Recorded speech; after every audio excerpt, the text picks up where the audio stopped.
اعوذ باللہ من الشیطان الرجیم بسم اللہ الرحمن الرحیم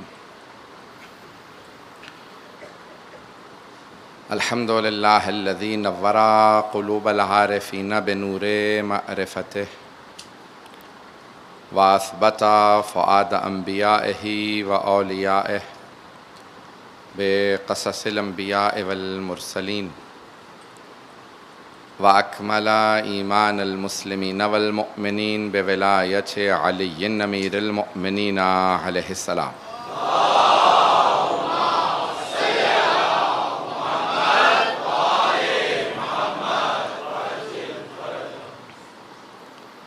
والصلاة والسلام والتحية والإكرام على أفضل الموجودات العبد المؤيد والرسول المسدد المصطفى الأمجد المحمود الأحمد أعني أبا القاسم محمد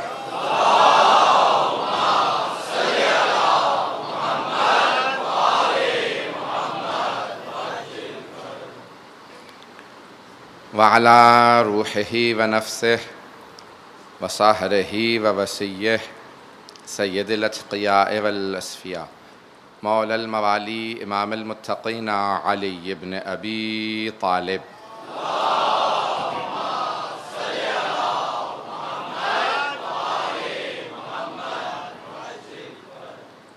وعلى اوصيائه لا سيما بقية الله في الأرضين روحي وارواح العالمين لتراب مقدمه الفداء واللعنة الدائمة على أعدائهم أجمعين من الآن إلى قيام يوم الدين.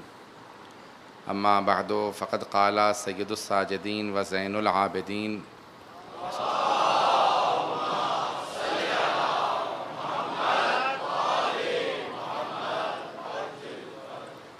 اللهم وحملة العرش الذين لا يفترون من تسبيحك صلوات على محمد وعلى محمد.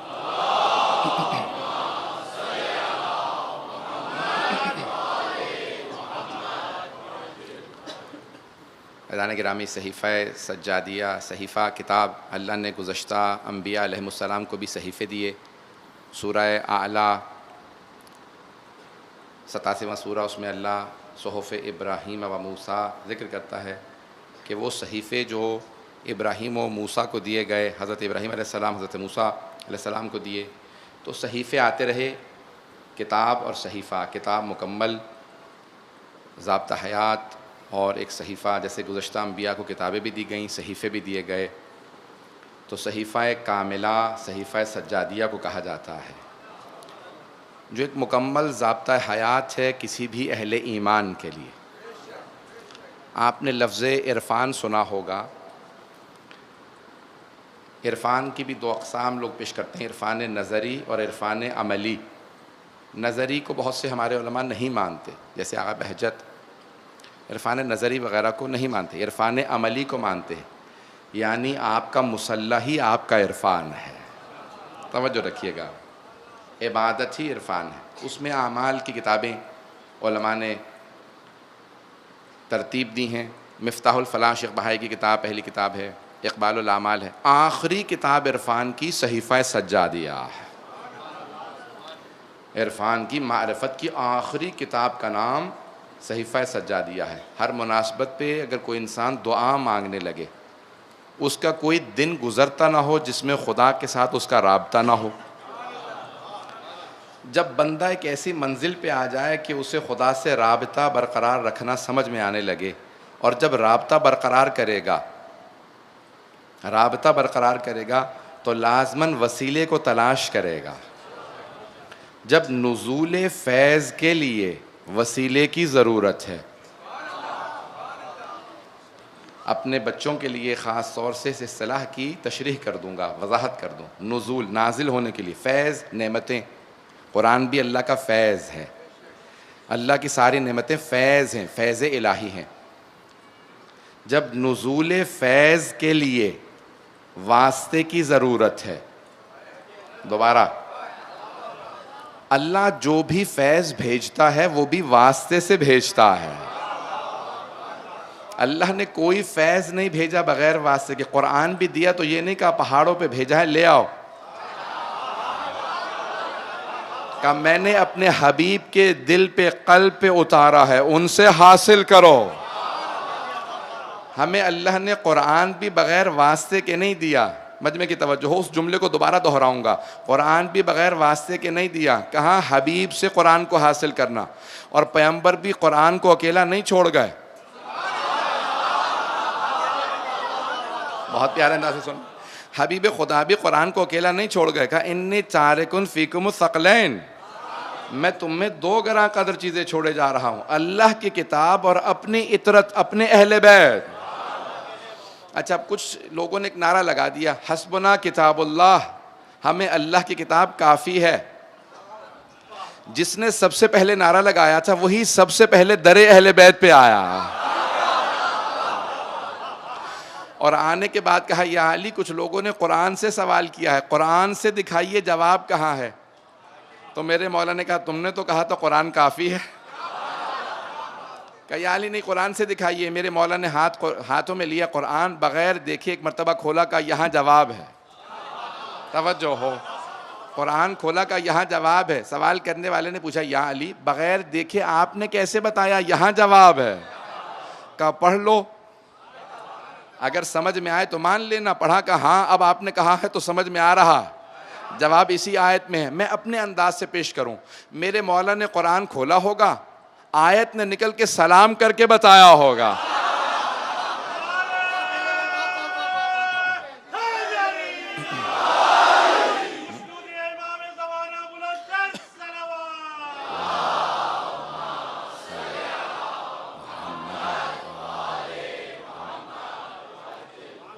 توجہ ہے جانے کیا؟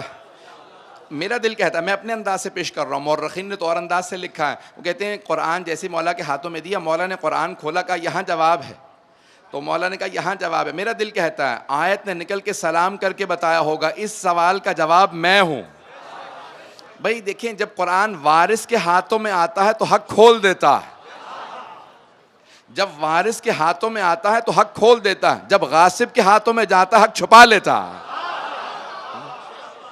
تو عزیزان گرامی، مولا نے قرآن کھولا، کہ یہاں پہ جواب ہے. پڑھنے کے بعد سب نے کہا ہاں واقعی یہیں پہ جواب ہے. عزیزان گرامی، قرآن بھی حبیب خدا نے یہ نہیں کہا اکیلا چھوڑ کے جا رہا ہوں، کہ قرآن بھی اہل بیت کے ساتھ ہے. یہ دونوں ساتھ ساتھ رہیں گے، کبھی جدا نہیں ہوں گے. تو ہمیشہ اللہ کی طرف سے، دوبارہ اس جملے کی طرف آتا ہوں، نزول فیض کے لیے جب واسطے کی ضرورت ہے، اس جملے کو ضائع نہ ہونے دیں. جب نزول فیض کے لیے واسطے کی ضرورت ہے تو پھر صعود فیض کے لیے واسطے کی ضرورت کیوں نہیں؟ جب وہاں سے فیض آئے تو واسطے کی ضرورت، جب یہاں سے عبادت جائے تو پھر واسطے کی ضرورت کیوں نہیں؟ جب نماز پڑھیں تب بھی اس کے اندر وسیلہ ہے، کوئی بھی کام کریں اس میں وسیلہ ہے، تبھی وہ اعمال قبول ہوتے ہیں. دعاؤں کی قبولیت کے لیے محمد و آل محمد وسیلہ ہے.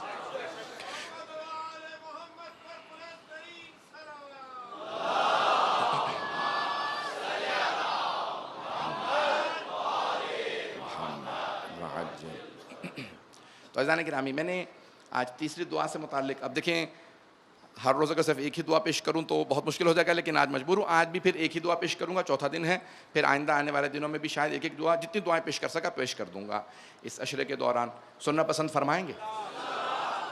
اب اس دعا کا نام ہے حاملان عرش کے متعلق امام کی دعا. اب دیکھیں امام علیہ السلام، میں نے پہلے دن کہا تھا یا دوسری مجلس میں کسی میں کہا تھا کہ امام کے خطبوں پہ پابندی تھی. تو امام نے کہا خطبے پہ پابندی لگا سکتے ہو، دعا پہ تو پابندی نہیں لگا سکتے.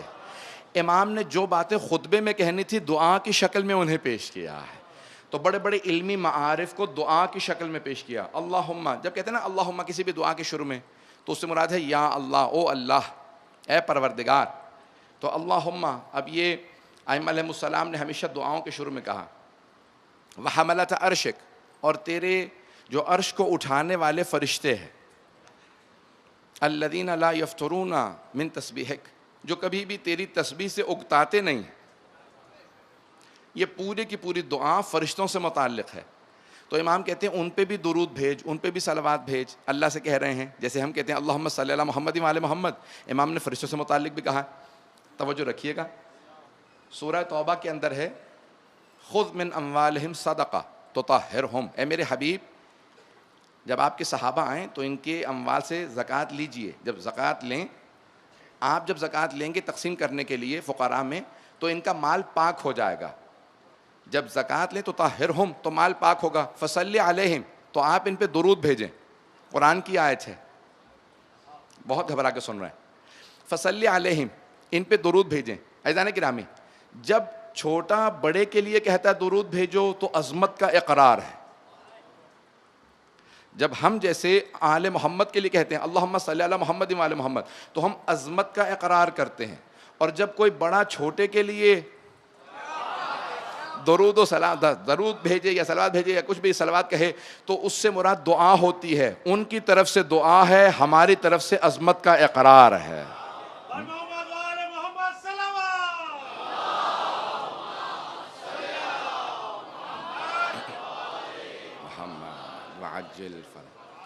تو اب امام علیہ السلام، ہم کیونکہ مکتب اہل بیت کے اندر، کیونکہ میرے بہت زیادہ اہل سنت برادران بھی آ رہے ہیں، تو مکتب اہل بیت کے اندر ہمارا عقیدہ یہ ہے کہ حتیٰ انبیاء بھی اور ائمہ علیہ السلام جو ہیں وہ افضل ہیں ملائکہ سے.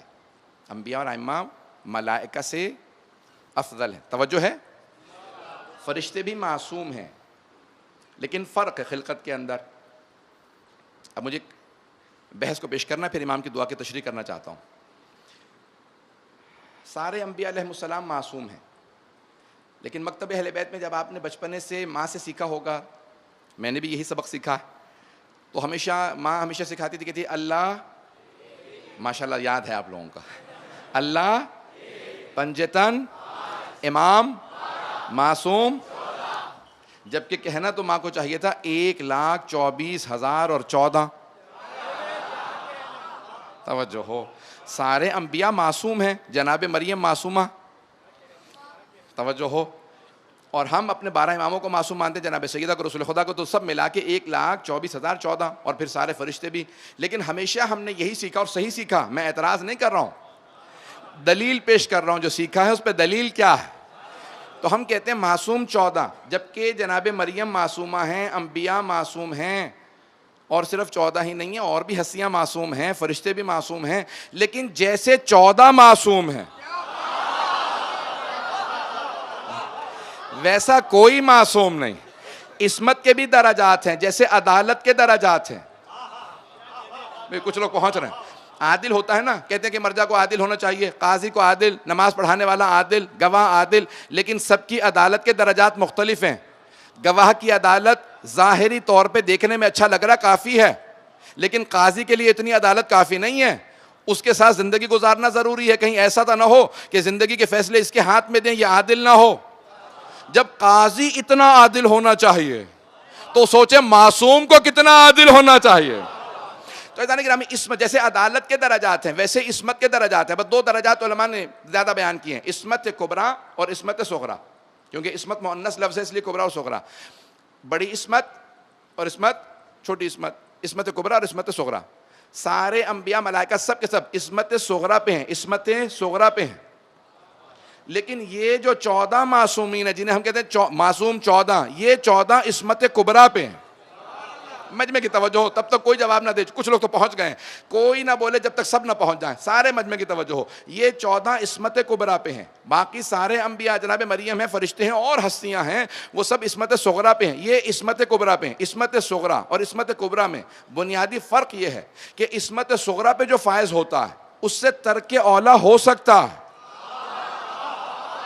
توجہ ہو، ان سے ترک اولیٰ ہو سکتا ہے، لیکن جو عصمت کبریٰ پہ ہوتے ہیں ان سے ترک اولیٰ بھی نہیں ہوتا.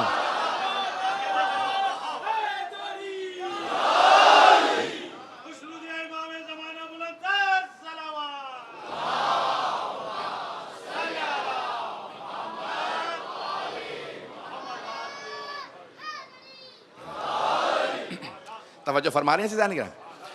اب کیونکہ میں نے ایک لفظ استعمال کیا، بہت سے نوجوان خاموش رہے، شاید ان تک بات نہیں پہنچی ہے، بہت سے نوجوان پہنچ گئے ہیں کہ لفظ ترک اولیٰ میں نے استعمال کیا. ترک اولیٰ، ترک کہتے ہیں چھوٹ جانا، اولیٰ یعنی کہ جو بلندی ہو. ترک اولیٰ ہو سکتا ہے، لازمی نہیں کہ ہو. کچھ معصوم ایسے ہوتے ہیں، گناہ نہیں ہوتا، گناہ جس سے ہو وہ معصوم نہیں ہوتا، معصوم سے گناہ نہیں ہوتا۔ اب لیکن کوئی ایسا مقام ہے جو ان کی عصمت کے ساتھ ساتھ ان کے لیے بہت ان کا رتبہ بلند ہونا چاہیے، تو اب اسے کہتے ہیں ترک اولا ہو جانا۔ 14 سے ترک اولا نہیں ہوتا، جیسے جناب آدم، یہ جو قرآن کے اندر ذکر ہے لا تقرب هذه الشجرة، اس پودے کے قریب نہ جانا۔ شجرہ اردو میں درخت کو کہتے ہیں، عربی میں درخت اور پودے دونوں کو کہتے ہیں، پودے کو بھی کہتے ہیں۔ شجرۃ الیقطین، کدو کا پودا ہوتا ہے، درخت نہیں ہوتا، قرآن کے اندر آیا نا شجرۃ الیقطین، یقطین کدو کو کہتے ہیں۔ تو شجرۃ الیقطین کہ جس کا چھلکا جب انسان کا جسم گل جاتا ہے تو اس کے کام آتا ہے۔ جب جناب ایوب کو مچھلی نے نگل لیا تو ایک مرتبہ انہوں نے ایک دعا پڑھی، دیکھیں انبیاء کی بھی دعائیں ہیں، دعا میرا موضوع ہے۔ تو اللہ کہتا ہے کہ اگر ایوب یہ یونس، حضرت یونس ذنون وذ ذنون اذ ذهب مغاضبا فظن ان لن نقدر عليه فنادى في الظلمات ان لا اله الا انت سبحانك انی كنت من الظالمین، کہ اگر یونس نے، ذنون نے، مچھلی والے نے یہ دعا نہ پڑھی ہوتی لا الہ الا انت سبحانک انی کنت من الظالمین، تو قیامت تک کے لیے مچھلی کے پیٹ میں رکھتے، ایک نشانی بنا کے رکھتے، زندہ رکھتے، مرنے نہ دیتے، سب کے لیے کہتے دیکھو جو چلا جائے یہ حال ہوتا ہے۔ تو انہوں نے مچھلی کے پیٹ میں اس طرح سے دعا پڑھی، اللہ نے کہا کہ اگل دے، وہاں پہ کدو کا پودا لگایا تو پھر جسم جہاں سے، کیونکہ مچھلی کے پیٹ میں تیزاب ہوتا ہے تو فوراً ٹھیک ہو گئے۔ اب شجرۃ الیقطین کا تفصیل انشاءاللہ کسی اور موقع پہ۔ تو اللہ کہتا ہے کدو کا پودا تھا، پودا، درخت نہیں ہوتا۔ تو اب جناب امیر سے پوچھا، جناب آدم کو کہا لا تقرب هذه الشجرة فتكون من الظالمین، اس پودے کے قریب نہ جانا۔ بائبل والے عیسائی کہتے ہیں اور یہودی کہ سیب کا درخت تھا، مولا نے کہا سیب نہیں تھا، گندم سے منع کیا تھا، گندم سے منع کیا تھا، کہا منع آدم کو کیا تھا، پھر بھی نہ رک سکے۔ گندم حرام نہیں ہے، حرام کرتے تو نبوت چلی جاتی، عصمت ختم ہو جاتی۔ کہ گندم حرام نہیں تھی لیکن وہی آزمائش، لیکن ایک مرتبہ ترک اولا ہوا، گندم کھا لی تو ترک اولا ہوا نا۔ تو ترک اولا ہو سکتا ہے جہاں عصمت صغرا ہو، لیکن مولا کہتے دیکھو ہم 14 میں فرق یہ ہے، روکا اللہ نے آدم کو تھا پھر بھی نہ رکے، کہ مجھے روکا نہیں تھا پھر بھی پوری زندگی میں نے جو پہ گزار دی۔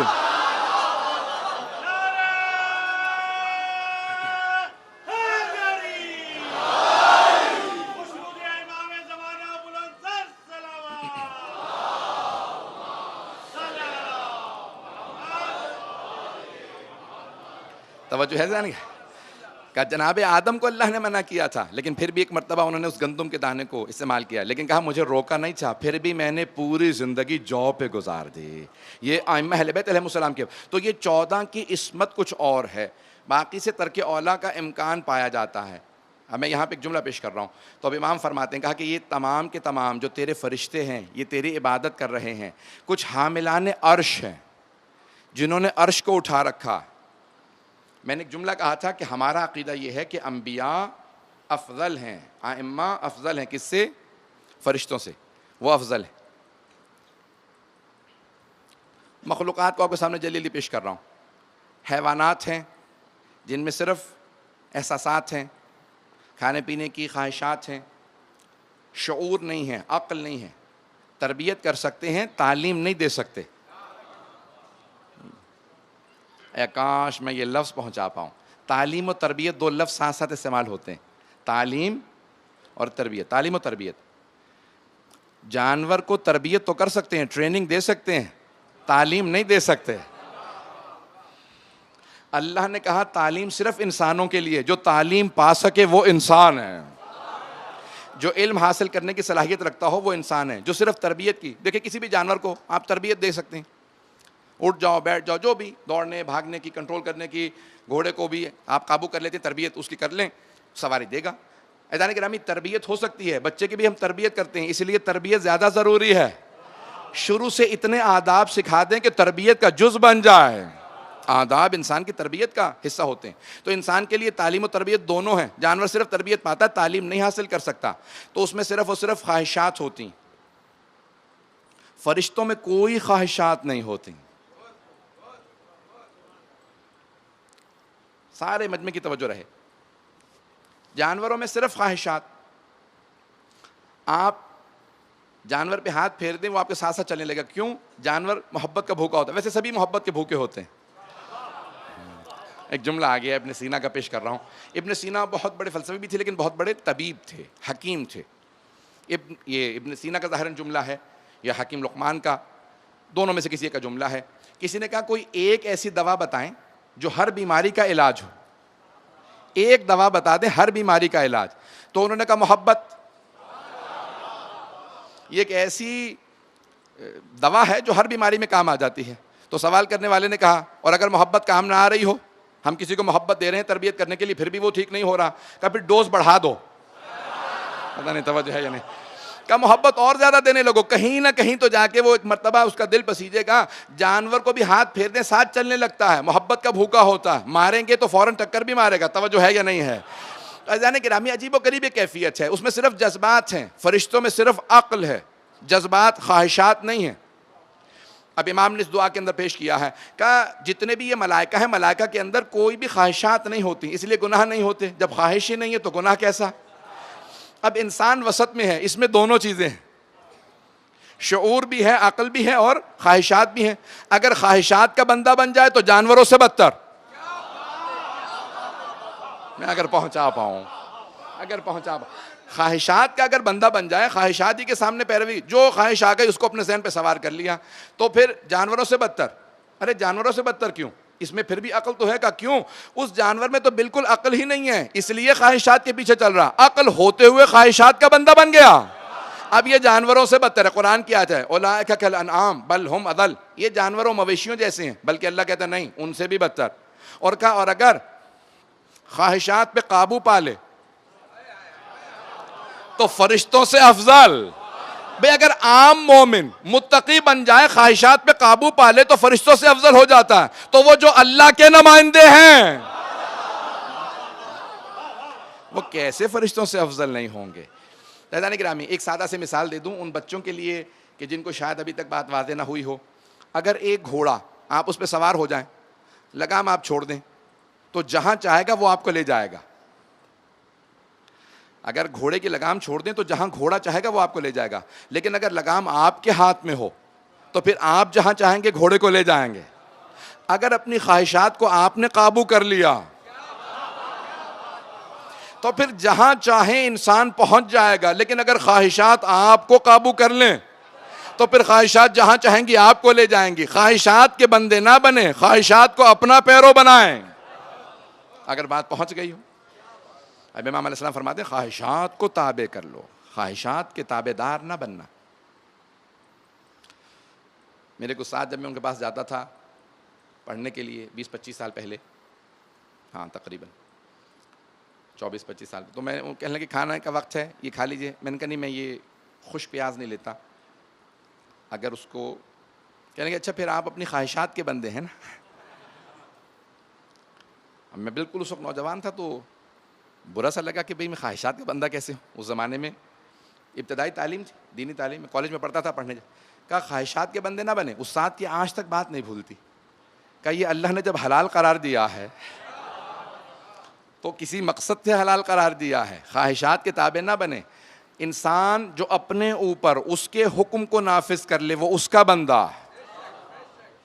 شاید میں نے کبھی ایک مثال پہلے دی ہو, تھوڑی سی اور وضاحت کے ساتھ ایک اور مثال دے دوں پھر بات کو آگے بڑھاؤں گا. سننا پسند فرمائیں گے؟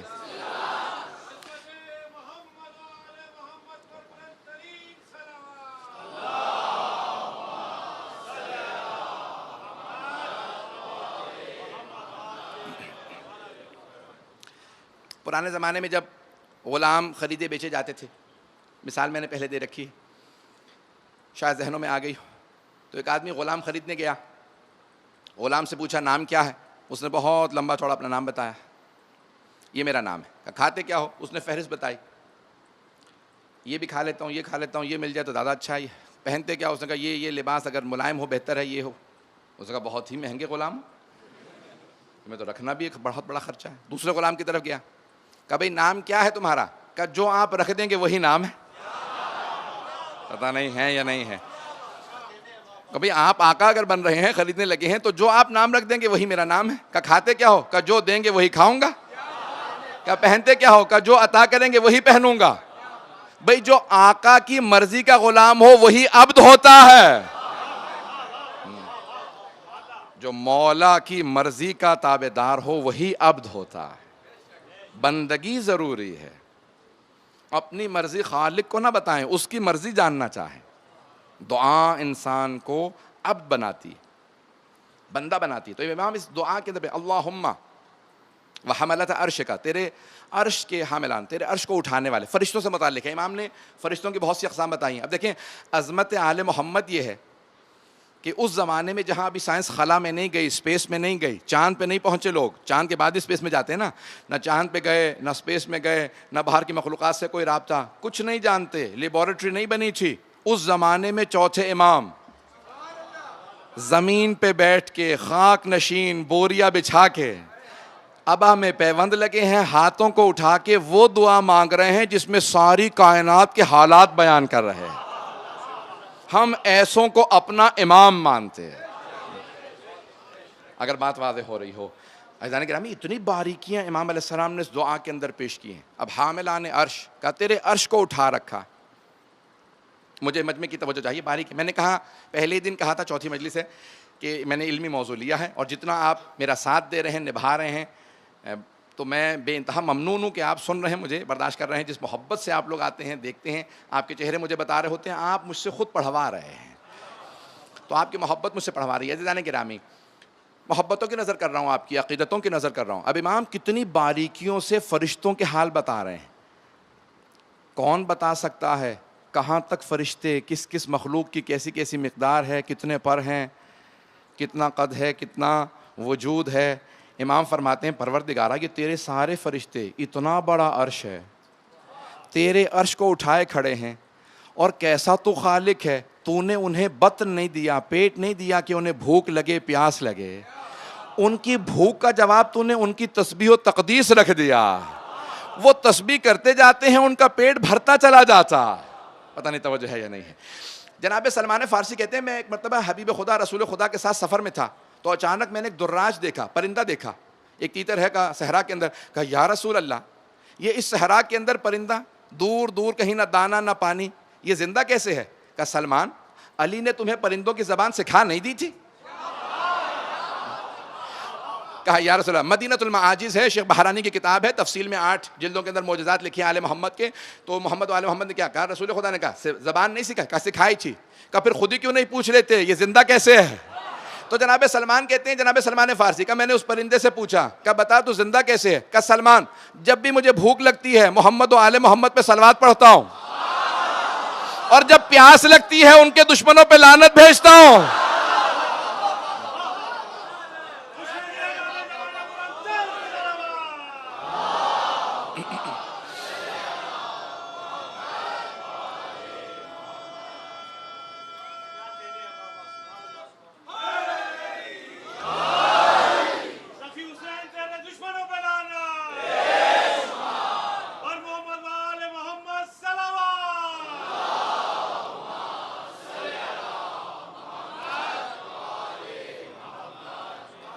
توجہ فرما رہے تھے جانے گرا.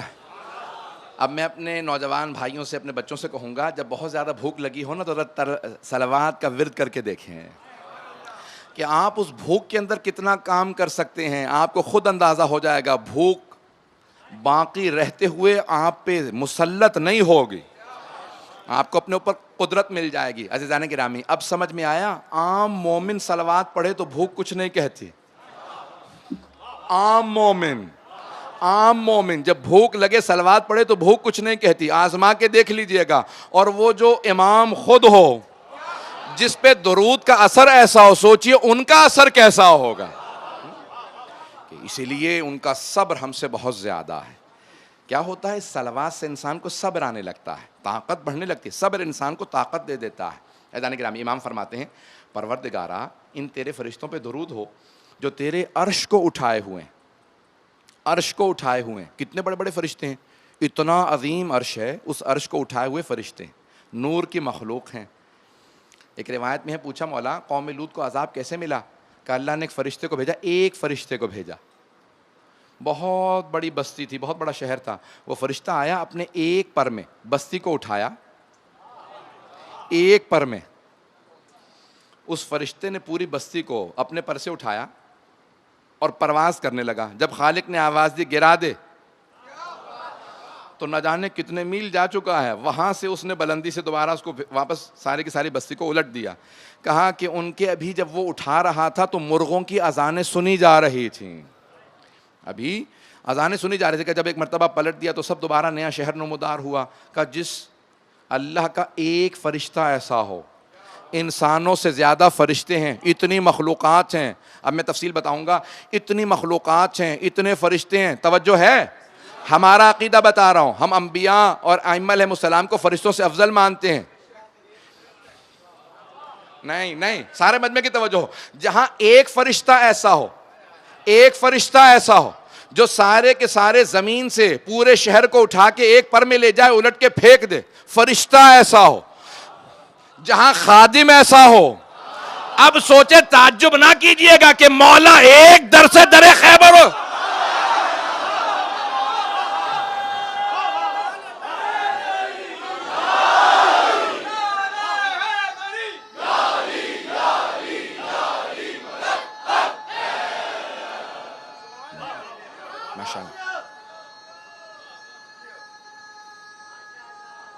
ماشاءاللہ.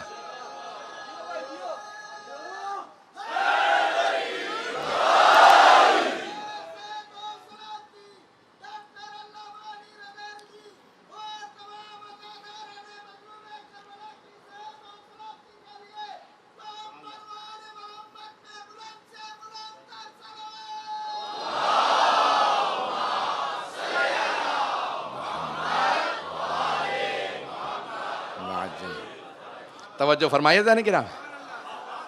حقیقت محمدی ہے.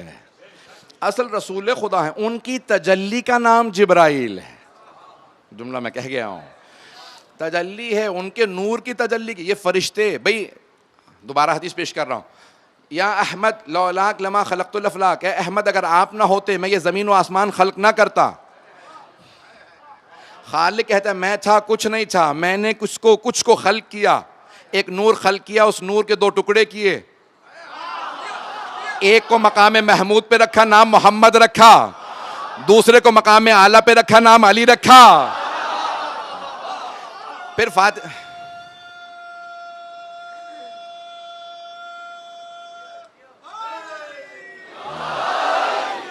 عزیزان گرامی, یہ سارے 14 کے انوار خلق کیے گئے, انہی کے صدقے میں ساری کائنات خلق ہوئی. جنت ان کے صدقے میں بنی, فرشتے ان کے صدقے میں بنے, حوریں ان کے صدقے میں بنی, مؤمنین ان کے صدقے میں بنے. اب سمجھ میں آیا مومن ہوتا کون ہے؟ جو پنجتن کے صدقے میں خلق ہوا. تو یہ ساری کی ساری مخلوقات ان کی وجہ سے وجود میں آئی ہیں. جن کی وجہ سے وجود میں آئی ہیں وہ افضل ہیں. جن کے خادم ایسے ہوں وہ 14 کیسے ہوں گے؟ محمد علیہ السلام کی عظمتیں بہت زیادہ ہیں. تو اب یہ تمام فرشتوں کی خلقت کو امام بیان کر رہے ہیں. اگر سننا چاہیں میں اور کچھ تفصیل میں جانا چاہتا. تو امام کہتے ہیں حاملان عرش, جو عرش کو اٹھائے ہوئے فرشتے ہیں. پھر امام کہتے ہیں پروردگارا وہ تیرا اسرافیل جو تیرے انتظار میں آج تک ہزاروں سال سے کھڑا ہے, کس دن اجازت ملے میں سور پھونکوں گا. سور جس دن, جس سے قیامت آئے گی.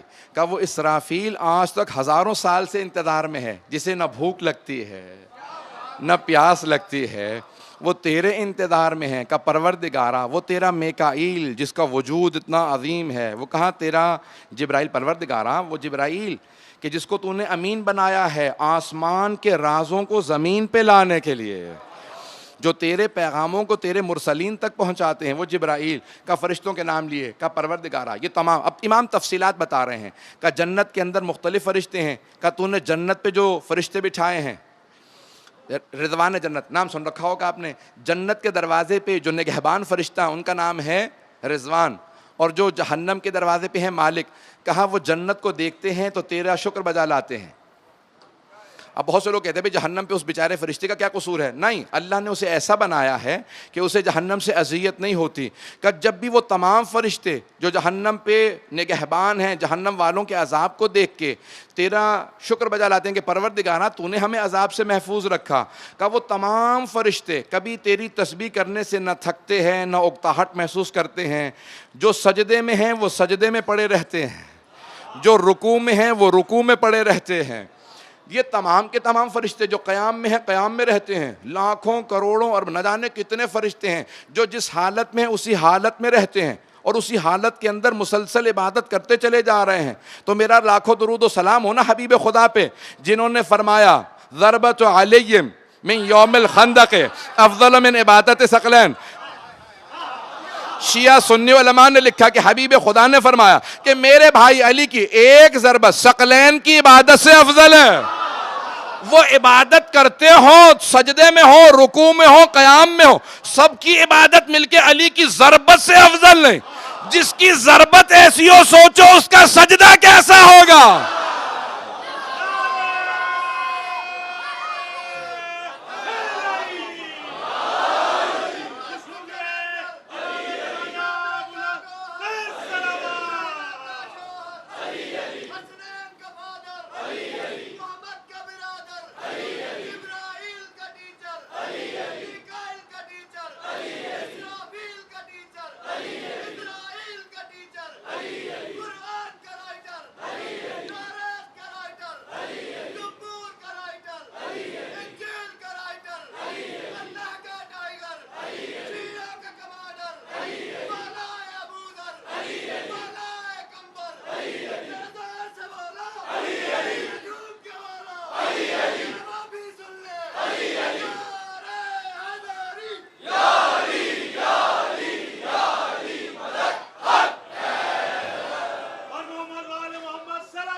توجہ فرما رہے ہیں عزیزان گرامی. یہ کتنے ملائکہ کی اقسام امام بیان کر رہے ہیں کہ کیسے کیسے فرشتے ہیں.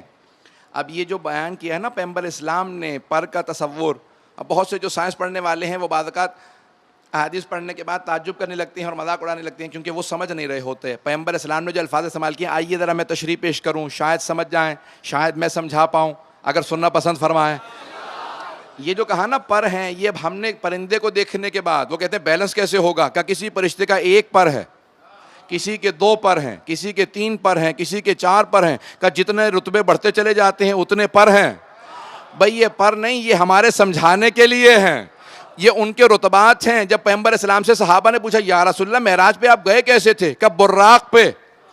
اب بہت سے افراد آج تک تعجب کرتے ہیں اور معاذ اللہ مسخرہ کرتے ہیں کہ بھئی جب پوچھا کہ بھئی براق کیا ہے تو کہا کہ تمہارے گھوڑے جیسی سواری ہے جس کے پر ہیں. تو کہا بھئی ایسا کوئی گھوڑا ہوتا ہی نہیں جس کے پر ہو، اور کیسے پیغمبر اسلام گئے؟ ارے یہ ان کے سمجھانے کے لیے پیغمبر نے کہا. پیغمبر اسلام نے نہیں کہا، پیغمبر اسلام نے کہا ان کے سمجھانے کے لیے کہ جیسے تمہاری سواری گھوڑا، تمہاری سواری گھوڑا، اس کے اگر پر لگا دو تو میری سواری براق، میری سواری براق ہے. اب آئیے ذرا لفظ براق کو دیکھتے ہیں، خود سمجھ میں آ جائے گا. یہ گھوڑا نہیں ہے، کہا براق ہے. براق برق سے ہے، برق کہتے ہیں بجلی کو. اور سائنس نے یہی کہا ہے کہ جب تک کہ سپیڈ آف لائٹ سے تصور، توجہ ہو، جب تک سپیڈ آف لائٹ سے یعنی روشنی کی، نور کی رفتار سے سفر نہ کرو تو انسان خلا سے باہر نہیں نکل سکتا. تو پیغمبر نے وہی کہا نا، سپیڈ آف لائٹ سے گیا تھا تو ماننا پڑے گا وہ بھی نور ہے جس پہ سوار تھے.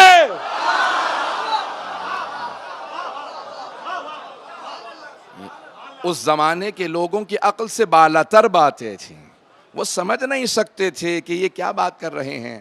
نور کی رفتار کیا ہوتی ہے؟ آنکھیں بند کر کے کھولو تو نور سامنے ہوتا. امیر المومنین نے کہا نہیں، تم آنکھیں بند کرو، سورج بہت فاصلے پہ ہے، جیسے ہی آنکھ کھولتے ہو دوبارہ روشنی پہنچ چکی ہوتی ہے. کہا تم نہیں سمجھ سکتے. کہا نور کی بھی کوئی رفتار ہو سکتی ہے. مولانا نے کہا ہاں. کہا فرشتے اس سے بھی زیادہ رفتار رکھتے ہیں. اب یہ وہی سمجھا سکتے تھے جو فرشتوں کو دیکھ رہے ہوں. اصول کافی کی ایک روایت کو پیش کروں گا اور اس دعا کی تشریح کو مکمل کر دوں گا اگر سننا پسند فرمائیں.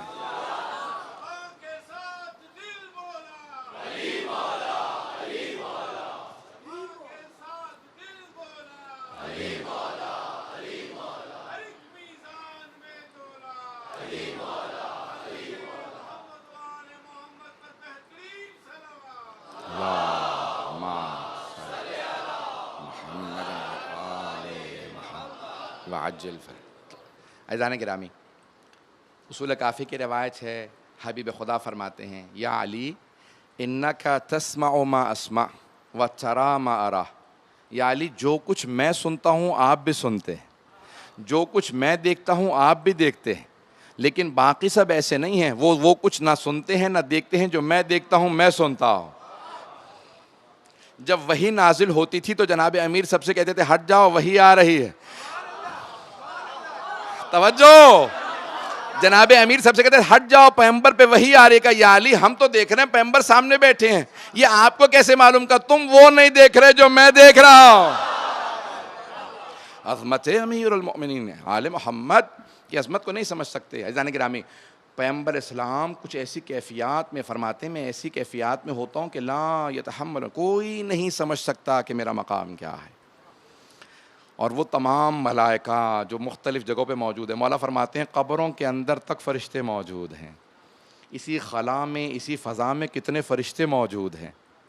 چند جملے پیش کر رہا ہوں، دل میں رکھ کے جائیے گا جملوں کو، خاص طور سے اپنے بچوں کے لیے، نوجوانوں کے لیے۔ فرماتے ہیں کہ بعض اوقات اتنے فرشتے فضا میں ہوتے ہیں کہ مولا خوش بھی ہوتے ہیں اذیت ناک بھی ہوتے ہیں، کہاں کہ جب تم ہمارا ذکر کرتے ہو وہ خوش ہوتے ہیں، کہ لیکن اگر تم کسی اور مومن کی غیبت کرو تو بہت اذیت ہوتی ہے۔ کہا اگر تعفن پھیل جائے کہیں پہ، کوئی تعفن ہے نا، اس کی بو سے برداشت نہیں ہوتا، کہ جیسے غیبت کرنے کے بعد ان کے لیے جیسے تعفن سا آنے لگتا ہے، وہ فرشتے فضا سے دور ہو جاتے ہیں۔ اور آپ نے حدیث قصہ کے آخر میں دیکھا ہے نا، وحفت بہم الملائکۃ واستغفرت لہم الی ان یتفرقوا، کہ جہاں پہ بھی ذکر محمد و آل محمد ہو اس مجلس کو چاروں طرف سے فرشتے اپنے احاطے میں لے لیتے ہیں، پہلے آدمی کے آنے سے جمع ہوتے ہیں، جب تک آخری فرد چلا نہ جائے وہ فرشتے موجود رہتے ہیں۔ اب اسی فضا کے اندر نہ جانے کتنے ملائکہ موجود ہیں، وہ سارے فرشتے اس فضا میں ہوتے ہیں، میں اور آپ دیکھ نہیں پاتے، ہمارے گناہ اتنے ہیں۔ جناب امیر علیہ السلام لے کے جا رہے ہیں کسی جناب کمیل کو، جناب کمیل خود ہی کہتے ہیں مولا ساتھ آؤں، کہاں آؤ، جب جانے لگے تو وادی السلام آئے، نجف کے قبرستان، مولا نے کہا السلام علیکم یا اہل القبور، اے قبروں میں رہنے والوں تم پہ سلام ہو۔ مولا نے کلام کیا، خطبہ طولانی ہے، وقت نہیں ہے، تو جناب کمیل نے کہا کہ مولا آپ مردوں سے ہم کلام ہیں؟ کہا ہاں۔ کہا مولا یہ سن رہے ہیں؟ کہا ہاں۔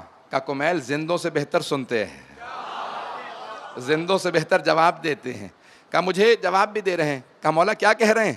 کہا کہ یا علی جو کچھ ہم سے وعدے کیے گئے تھے وہ سارے وعدے قرآن کے پورے ہوئے، قرآن نے جو کچھ کہا تھا ان گناہوں سے اجتناب کرو، اسی گناہوں کا ویسا ہی عذاب تھا، جو نعمتوں کا وعدہ کیا تھا ویسی ہی نعمتیں ملی ہیں۔ کہا کمیل اگر تمہاری آنکھوں کے سامنے حجاب نہ ہوتا تو تم وہی دیکھتے جو میں دیکھ رہا ہوں قبروں کے اندر۔ عزیزان گرامی کتنے فرشتے ہیں یہاں، ہم نہیں دیکھ پاتے اس فرش عذاب پہ، جہاں فرش عذاب۔ میں اس لیے کہتا ہوں ہاں آپ گھر بیٹھ کے آن لائن مجلس سن سکتے ہیں، ٹی وی پہ مجلس دیکھ سکتے ہیں، آپ کو علم مل جائے گا، لیکن فرش عذاب کا ثواب نہیں مل سکتا۔ یہ جو اس فرش پہ آنے کا ثواب ہے، صرف ایک روایت، وقت نہیں رہا، آج کا موضوع میں جتنا چاہتا پھیلاتا چلا جاتا۔ پروردگارا ہمیں ائمہ کے ان الفاظ کا مصداق بنا۔ مولا کہتے ہیں کہ فرشتے ان مجلسوں میں آتے ہیں، عزادارانہ آتے ہیں نا، عزادار آتے ہیں تو تبرک لے کے جاتے ہیں، مولا فرماتے ہیں ان فرشتوں کا بھی تبرک ہوتا ہے۔ کہ جانتے ہیں ان کا تبرک کیا ہے؟ کہ تمہارے آنسو ان کا تبرک ہوتے ہیں۔ اللہ اکبر۔ کہ وہ فرشتے جو نہیں آئے ہوتے وہ کہتے ہیں کیا لائے ہو ہمارے لیے تبرک میں؟ کہ عزاداروں کے ہم آنسو لے کے آئے ہیں، ان آنسوؤں کو ضائع نہ ہونے دیجیے گا۔ میرے ایک استاد ہمیشہ کہتے تھے جب آنسو بہنے لگتے ہیں نا عزائے سید الشہداء میں، کیونکہ حدیث ہے جناب رسول خدا کی، سیدہ جو بھی آپ کے بیٹے پہ گریا کرے گا روز قیامت سب روئیں گے لیکن وہ نہیں روئے گا جو آپ کے بیٹے پہ روئے گا۔ تو یہ آنسو میرے استاد کہتے تھے میں چہرے پہ مل لیتا ہوں، انہیں پھینکتا نہیں ہوں، کہ یہی چہرے پہ میرے ایک مرتبہ میں کہہ سکوں جناب سیدہ سے بی بی جو میں نے آنسو بہائے تھے چہرے پہ موجود ہیں، یہ شفاعت کا سبب بنے۔ تو آئیں ذرا یہ تاریخ، آج 2 محرم گزر گئی، رسم تو یہی ہے کہ جناب مسلم بن عقیل سے متعلق مطالب پیش کیے جاتے ہیں، مصائب۔ تو عزیزان گرامی روایت کے الفاظ ہیں کوفہ مسلمانوں سے بھرا ہوا تھا لیکن مسلم صرف ایک تھے۔ مسلم صرف ایک تھے. تفصیل سے مصائب نہیں پڑھوں گا, لیکن میرا وعدہ ہے جتنی دیر پڑھوں گا آپ مصاب ضرور ہوں گے, ہر آنکھ میں آنسو ضرور آئے گا. آپ نے کبھی سوچا جناب مسلم کوفے میں شہید ہوئے لیکن شہدائے کربلا کے ساتھ ہی رہیں گے؟ کیوں؟ دو وجہ سے. ایک, انہوں نے امام حسین کی محبت میں جان دی ہے, اور دوسرے جب شہید ہوئے تو بہت پیاسے تھے, پیاس میں اس دنیا سے گئے. آپ کے ذہنوں میں ہے کہ طوعا نے, ایک مؤمنہ نے اپنے گھر کا دروازہ کھولا, دیکھا دہلیز پہ کوئی بیٹھا, سوال کیا بڑا پرآشوب دور ہے, اپنے گھر کیوں نہیں چلے جاتے آپ؟ کہا گھر تو وہ جاتا ہے جس کا گھر ہو, جو بے گھر ہو وہ گھر کہاں جائے گا. کہا آپ بے گھر کیوں ہیں؟ کہا میں پردیسی ہوں. کہا کہاں سے آئیں؟ کہا مدینے سے. کہا نام کیا ہے آپ کا؟ کہا انا مسلم ابن عقیل, میں عقیل کا بیٹا مسلم ہوں. وہ مؤمنہ تھی, فوراً سوال کیا, کہا کون سے عقیل کے بیٹے ہیں؟ کہا عقیل ابن ابی طالب, ابو طالب کے بیٹے عقیل کا بیٹا ہوں. کہا یہ عقیل وہی تو نہیں جو علی ابن ابی طالب کے بھائی ہیں؟ کہا ہاں. کہا علی میرے چچا تھے, حضرت امیر المومنین میرے چچا تھے, اور میں ان کا داماد بھی ہوں. تو ایک مرتبہ کہا کہ میں مولا کی ماننے والی ہوں, میں علی کی ماننے والی ہوں, آئیے. اور بزرگ تھی, بوڑھی تھیں, مولا کا دور دیکھا تھا کوفے میں. کہا آئیے میرے گھر میں پناہ دے دیتی ہوں. کہا نہیں میں نہیں چاہتا میری وجہ سے آپ کسی مشکل میں آ جائیں. کہا نہیں میں پناہ دیتی ہوں, میرے گھر میں جگہ ہے, کھجرا موجود ہے, آپ وہاں. کہا کچھ کھانے پینے کے لیے چاہیے؟ کہا ہو سکے تو پانی لا دیجئے, میں وضو کرنا چاہتا ہوں. جناب مسلم نے وضو بجا لائے اور تہجد کی نماز پڑھنے لگے. جب تہجد مکمل کی تو کچھ دیر آرام کے لیے لیٹ گئے. آنکھ لگ گئی, جیسے آنکھ لگی تو خواب میں دیکھا جناب امیر آئے ہیں اور کہتے ہیں مسلم میں آپ کو لینے کے لیے آیا ہوں. جناب مسلم کی آنکھ کھلی, سمجھ گئی یہ میری آخری رات ہے, میرے چچا مجھے لینے آئے ہیں. بس بھی عجیب و غریب کیفیت ہے. جناب مسلم بہت مظلوم ہیں.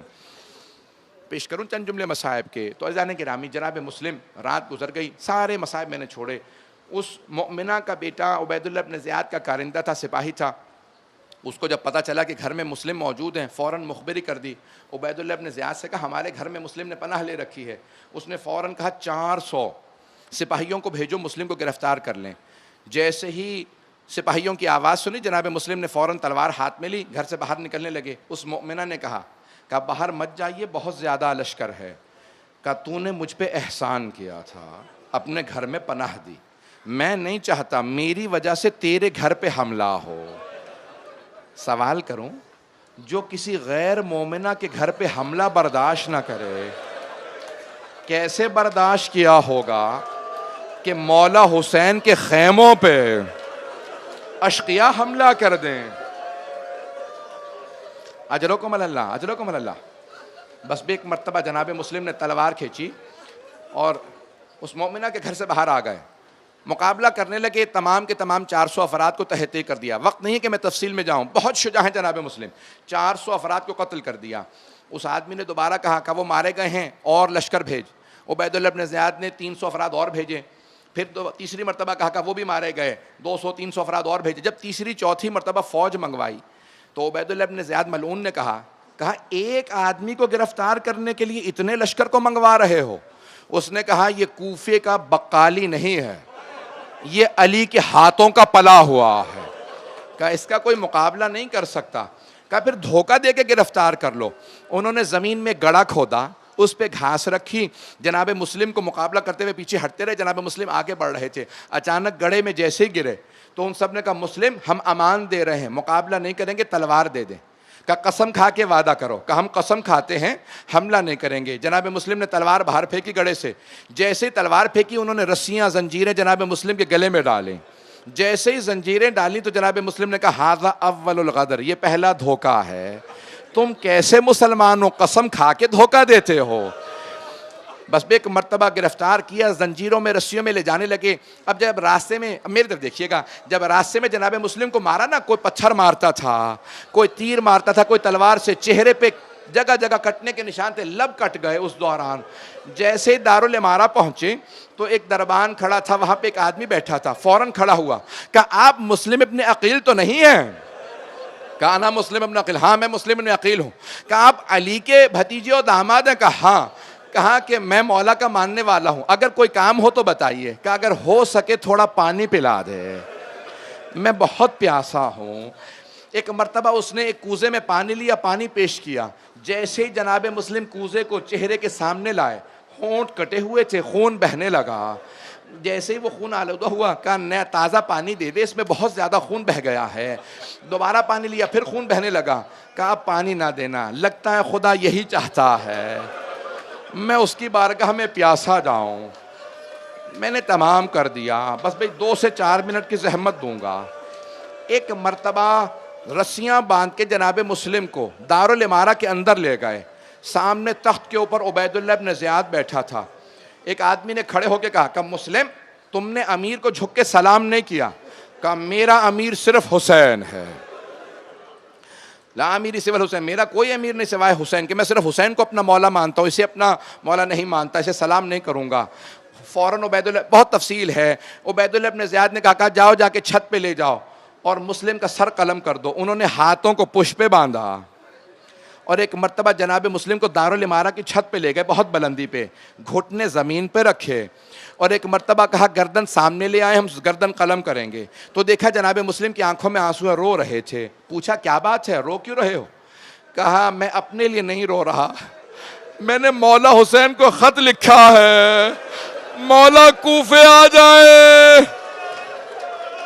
کب میں پچھتا رہا ہوں میرے مولا عراق آ رہے ہیں۔ یہ کوفہ ایسا نہیں کہ حسین یہاں آئے۔ ہاتھ جوڑ کے جملہ کہہ رہے آپ کے مولا حسین تو بہت دلیر ہے، ساتھ میں عباس ہے۔ کہا نہیں، مجھے اس بات پہ بھی صدمہ نہیں کہ مولا آ رہے ہیں، لیکن صدمہ اس بات پہ ہے مولا اپنی بہنوں کے ساتھ آ رہے ہیں۔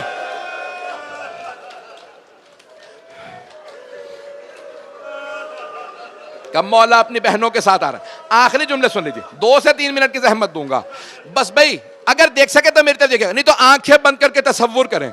وہاں جناب سید الشہداء مکے سے چل چکے، نہ جانے جناب عباس نے کیا دیکھا، کہا مولا کیا بات ہے، یہ چہرے پہ اتنا اضطراب کیوں ہے؟ میں نے بہت بزرگ عالم دین سے سنا، وہ کہتے ہیں جناب سید الشہداء کے آنسو بہنے لگے۔ کہا عباس میں 2 انگلیاں بلند کرتا ہوں، آپ انگلیوں کے درمیان میں دیکھ لیں کیا ہو رہا ہے۔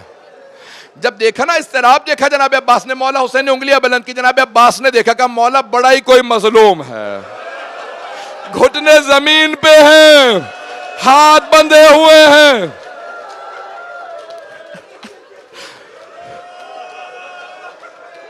مولا حسین نے کہا کہ عباس ذرا غور سے دیکھو، کہا مولا سر جھکا ہوا ہے، میں دیکھ نہیں پا رہا، کسی عمارت کی چھت پہ ہے، میرے طرف دیکھیے گا۔ اچانک جناب عباس نے کہا مولا لگتا ہے اس کی ماں زمین پہ بیٹھی ہے، کسی نے برقعے کا دامن پھیلا رکھا تھا، جب سر گرے گا تو میرے دامن میں آ۔ میرا دل کہتا ہے مولا حسین نے کہا ہوگا عباس یہ اس کی نہیں میری ماں ہے۔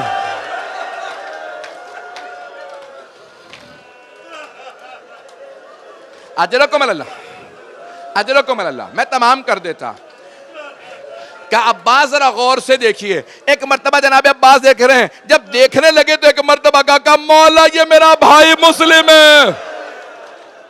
مولا آپ نے جس معجزے سے مجھے دکھایا میرا بھائی کس حالت میں ہے، مولا مجھے اسی معجزے سے وہاں پہنچا دیں، میں اپنے بھائی مسلم کا دفاع کروں گا۔ ایک مرتبہ جلاد نے تلوار چلائی، سر قلم ہوا، زمین پہ آیا، بی بی نے آغوش میں لیا۔ جناب مسلم کے جسد کو کوفے کے بازاروں میں پھرایا گیا۔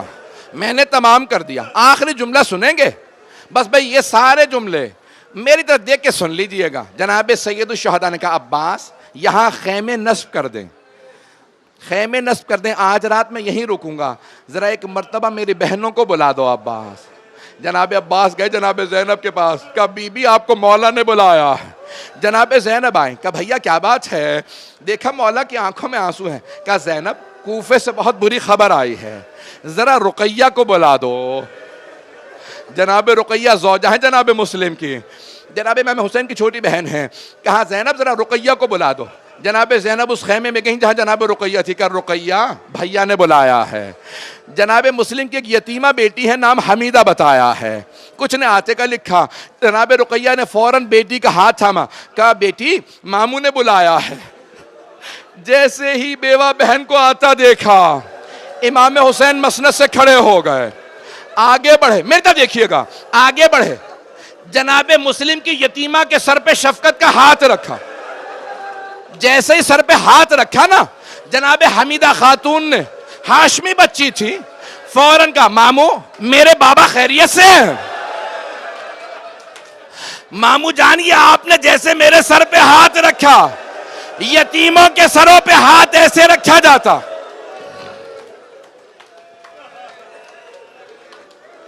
امام حسین علیہ السلام نے جناب حمیدہ سے ایک جملہ کہا، کہا بیٹی اپنے آپ کو یتیم نہ سمجھنا، ابھی ماموں زندہ ہے۔ جملہ کہا جناب زینب سے، کہا زینب میری صندوقچی لا دیجئے۔ جناب زینب نے صندوقچی دی۔ اب روایت کے الفاظ ہیں، امام حسین نے صندوقچی سے 2 بالیاں نکالیں، اپنے ہاتھوں سے مولا حسین نے جناب حمیدہ کے کانوں میں بالیاں پہنائیں۔ جب بالیاں پہنائیں کہ بیٹی اپنے آپ کو یتیم نہ سمجھنا، ماموں زندہ ہے۔ روایت کہتی ہے قریب میں ایک 3.5 برس کی بچی کھڑی تھی، ایک 3.5 برس کی بچی کھڑی تھی، وہ بچی دیکھ رہی تھی اگر کوئی بچی یتیم ہو جائے اس کے سر پہ شفقت کا ہاتھ رکھا جاتا، اس کے کانوں میں نئی بالیاں پہنائی جاتی ہیں۔ سن کے میں ہاتھ جوڑ کے کہہ رہا ہوں، میرے جملوں کو سنیں، میری طرف دیکھیے۔ بچی بہت چھوٹی 3.5 برس کی، سمجھ گئی، بچی چاہتی تھی یتیموں کے سر پہ ہاتھ رکھا جاتا، نئی بالیاں۔ جب شام غریبہ آئی، بچی انتظار میں تھی میرے سر پہ کوئی ہاتھ رکھے، مجھے کوئی نئی بالیاں پہنائے۔ مجھے لوگ منع کر رہے نہ پڑھو، نہیں پڑھتا، نہیں پڑھتا۔ ایک جملے کی زحمت، وہ شام غریبہ میں بچی بی بی انتظار میں تھی میرے سر پہ کوئی شفقت کا ہاتھ رکھے، مجھے کوئی نئی بالیاں پہنا۔ میرے طرف دیکھیے، اتنے میں شمر آیا، اس نے بالوں میں ہاتھ ڈالا، بی بی کے بالیوں کو اتارا۔ جناب سکینہ نے کہا چچا ابا،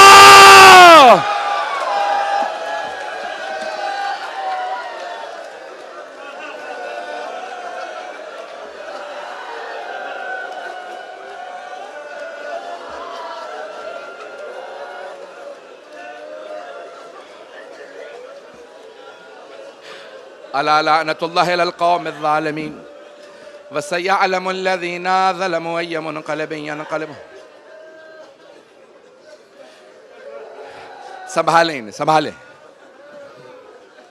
میں نے تمام کر دیا۔ میں دیکھ رہا ہوں میرے بہت سے بھائیوں سے برداشت نہیں ہو رہا، شاید کوئی اولاد والا بیٹھا ہو، شاید کسی کی چھوٹی بہن ہو۔